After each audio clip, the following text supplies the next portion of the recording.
Welcome to Fireside Knicks. My name is Alex with my co-host here, Brett Hanfling. Today we have an interesting bunch of segments on the line for you guys, talking about Kemba Walker, kind of his relationship with this team right now. Brett's a little higher on Kemba than I am, and we'll give you some reasons why, defensively, offensively. Obviously, he's kind of a polarizing player at this point. I'm not even sure he would have been playing if Tom Thibodeau wasn't kind of forced into this position. Oh, We he also wouldn't. want to talk. Oh, no, he wouldn't. Exactly. And we want to talk about the uprise of Miles McBride, what he brings to this team that's really unique, and why I think, he could be a long-term solution here. I think Brett also is in the same mindset as I am with that. But I'm excited to talk about this team going forward and really, I guess what we're expecting at the point guard position. But how you doing today, my friend? I'm doing good. A little victory Wednesday. Is it Wednesday or is it Tuesday? It's Wednesday. The Knicks coming off a 105-91 win versus a crappy Pistons team. I'm going to say it. Pistons are bad.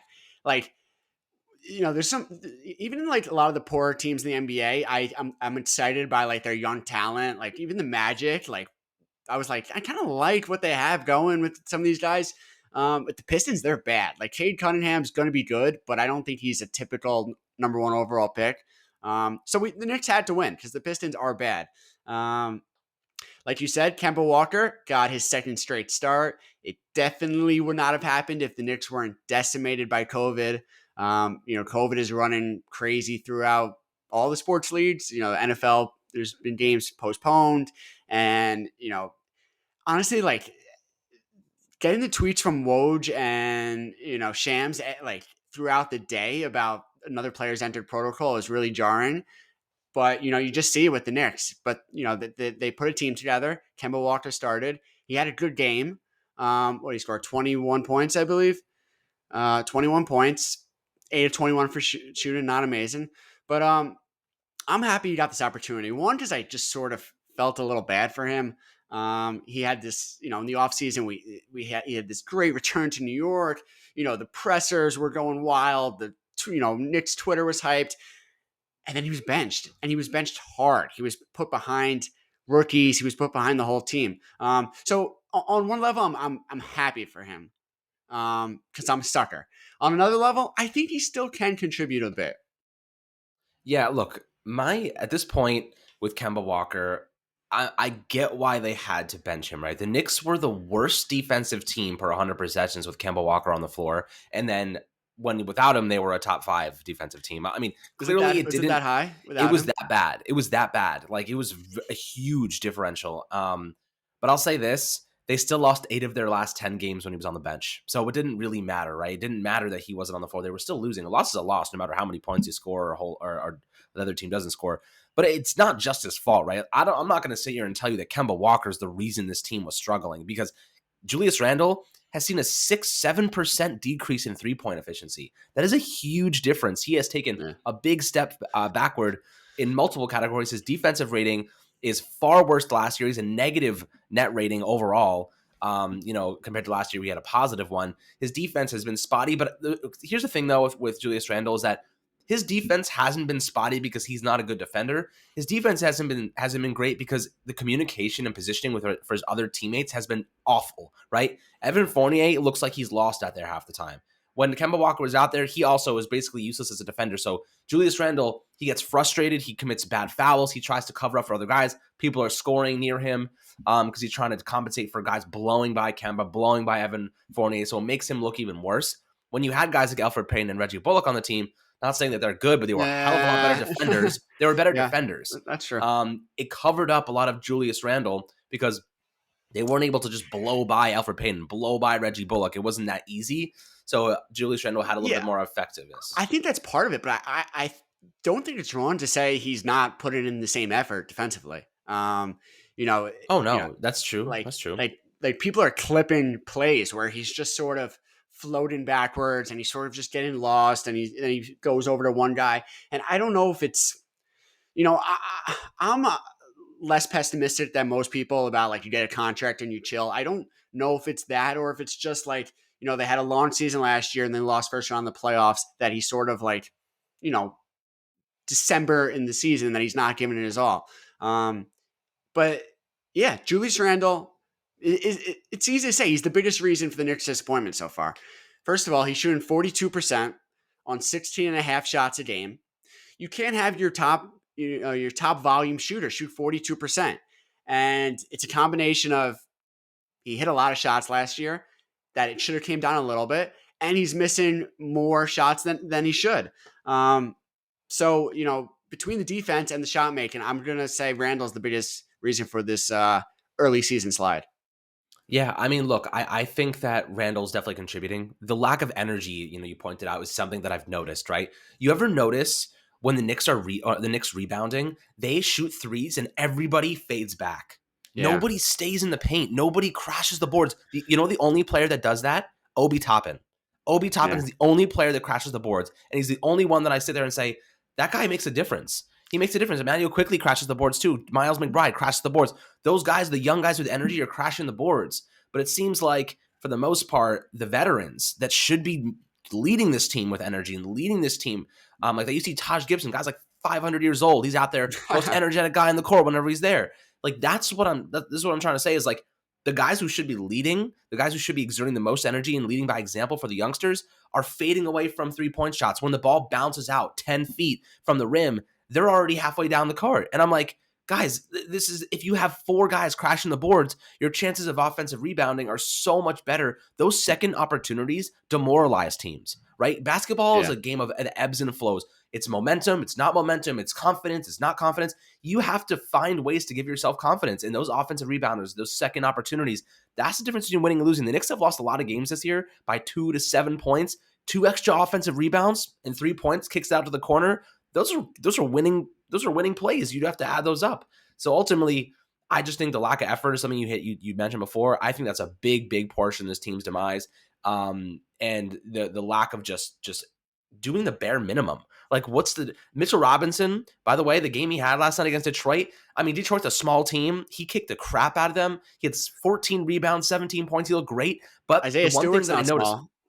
right, Isaiah Stewart's not small, but I will say this. The one thing that I noticed about Mitchell Robinson was his stamina looks great yesterday. Even he said after the game, I felt good. My stamina was good. I think that we're finally seeing Mitch get to that level where he can go a full 25, 30 minutes at full speed without getting gassed. And we're going to see him produce a lot more because of it. Hopefully he's one of those guys that has to be high energy levels to produce on defense. And he just has been really, really having a tough time with that, with the added mass. It's hurt him in that way, Brett. But when you're looking at this team, how important do you think energy and just overall effort is to them winning in the future? Yeah, it's paramount. It was sort of their where they laid their hat last year. They were easily one of the best efforted teams last year with hustle. Their defense was always there, and that's where they always fell back on. But just to you asked about energy and hustle, and you asked me about Deuce McBride earlier, and I sort of went off about Kemba. Deuce McBride started his first game. What was that? A couple games ago, versus Houston, I think. Yeah, versus Houston. Or Golden State too. He had a good game. Yeah, but he started versus Houston, and he was awesome. He had Yes, he 15 did. points, 9 assists, 3 or 4 steals, 0 turnovers, and he played great defense. Deuce is like a little honey badger. That's what he reminds me of. He gets after it. He picks up half court farther than most NBA point guards do these days. So Deuce was awesome. Coming from the 36th pick, it seems like an awesome pick so far. I think he's a big part of that energy, and it just goes into, if you want to talk about rotations, it's going to be tough because Deuce was awesome. Grimes scored 27 points before he got COVID. I already talked about Kemba. You have RJ Barrett coming back, who obviously should be getting big minutes. Obi Toppin coming back. So I'm just wondering what you think about, like, how is Tibbs going to play these rotations? It's a good problem to have, but what do you think he's going to do? Look, at this point in the season, the Knicks are below 500, right? They need more 3-and-D players. They're actually missing those Reggie Bullock type of guys because Evan Fournier tries to do too much a lot of the times. He tries to heave up shots when it's unnecessary. He tries to make things happen when you just kick it out. Just move the ball. Keep it going. And apologies for the ambulance. They're probably going to pick up another Knicks player that just got COVID. But basically, what's happening here is that the Knicks are lacking defenders, but also guys who are just going to efficiently move the ball, right? The flow of the game seems very, very spotty and very inconsistent when you have guys like Evan Fournier who just run up out of nowhere and he just pulls up threes. If it doesn't go in, if you ever notice, Evan Fournier's shots, if they don't go in, they're either hitting the backboard, airballing, or hitting off the front of the rim. There's never a close miss for him. It's either he badly misses or he hits it. So it's like a really interesting scenario where like I don't really see him get like those consistently great opportunities. I wish he would just spot it, like just post up in a corner sometimes and wait for the ball to get to him. That's what I liked about Quentin Grimes in that big contest he had at 27-point game. He just got into good spots and he made plays out of it. He just got into good positions. People forgot he was there. Julius Randle crashed the boards, kicked it out, and bam, he was wide open. Miles McBride, though, I love this kid. He's the type of player, by the way, I would go get a jersey with because I think he's going to be a long-term player with this team. I get the sense that Miles McBride is a guy that I'm going to be wearing a jersey with from in the next couple of months at least.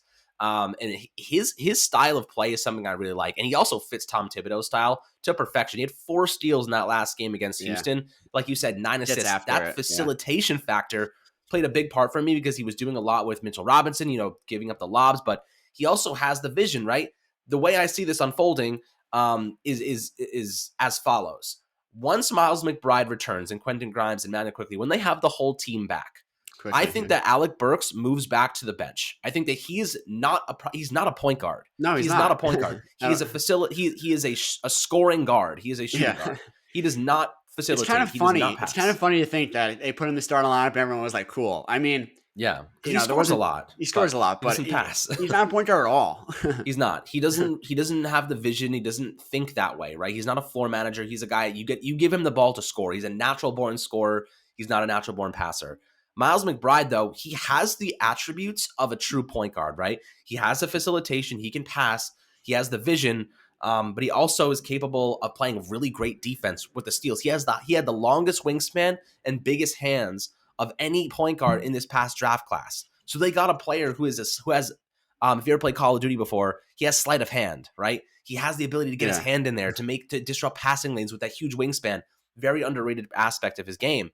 I think that his style and his actual attributes, his character is exactly what Tom Thibodeau is looking for in a starting point guard because he will. And you ever watch him play? He exerts maximum effort. He gets up off the floor and he sprints full speed down the court every time. It doesn't look like he ever runs out of gas, which is something that really impressed me watching him.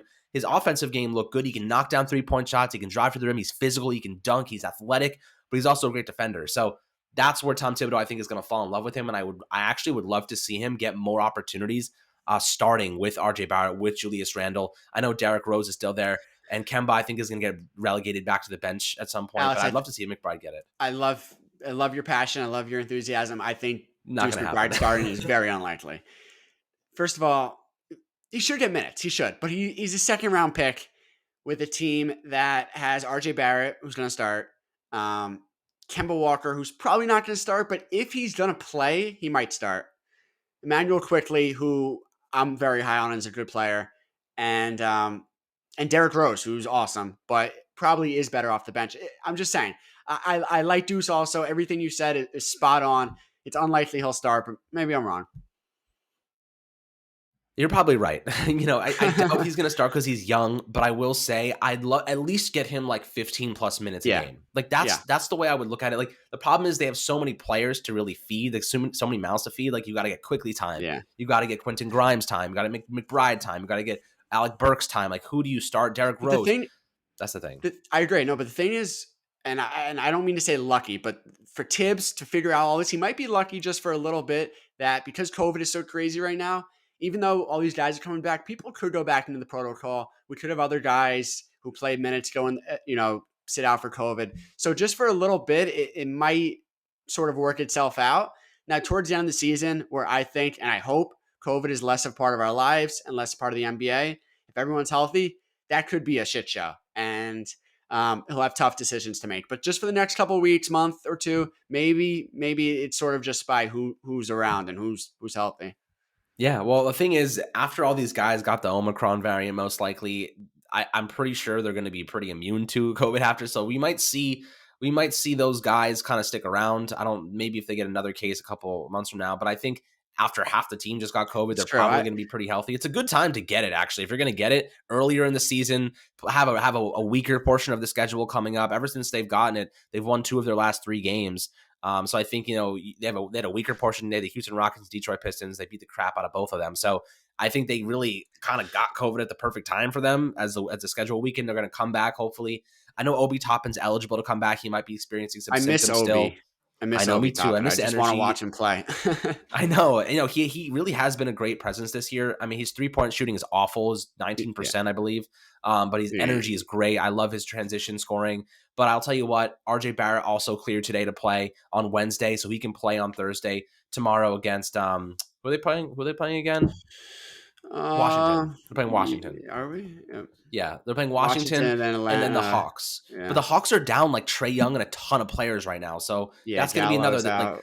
this is the Yeah. perfect time for the Knicks to win a couple games. They lost a couple because of the COVID situation. Hopefully they'll get a couple back. Obviously, I hope all those players are healthy and doing well first and foremost. That's the most important thing. But I have to say, it really did happen at a really inopportune time for the players specifically because they were all every single time. Obi Yeah. Toppin, career game. Quentin Grimes, career game. Miles McBride, career game. Bam, done. Out. Even quickly a Quickly career game, he had 24 showering, points. showering Really, with the really mask on. He said, crazy. That's a little crazy, but really crazy coincidence.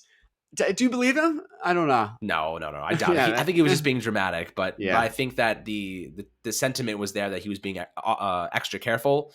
yeah, But when this variant, all of my friends have COVID right now. They didn't do yeah, anything. They saw like one or two people. It's getting everybody. yeah, So I think that I'm not surprised that you're playing with a whole bunch of teams, a whole bunch of people on the court. You're sweating all over each other. Someone's gonna get it. yeah. You know what I mean? So like that's ultimately the reality of football and basketball and all these sports leagues getting hammered with it right now. Yeah. So we'll be back probably next week. A couple big games. The Knicks have to start moving up the schedule. We're not 15 games into the season anymore. We're getting close to the halfway point. So hopefully we get a couple of wins. Alex, quick question for you: Mike Lennon or Jake Fromm? Jake Fromm, Mike Lennon can eat rocks. I just wanted to set you off for a second. Don't even get me started. I have so much to say about this. Jake Fromm, I can't watch Mike Lennon play another game for the Giants. It just hurts. It hurts my soul. Like I'm so uninterested. At least Jake Fromm's something new. He looked Right. good at the end of the last game. But I don't want to go too much into that. It makes me I really had to angry. The ask. Giants. The Giants make me really angry, guys. But I hope you guys enjoyed the episode talking about Miles McBride, Kemba Walker. Would love to hear your opinions in the YouTube comments if you're listening.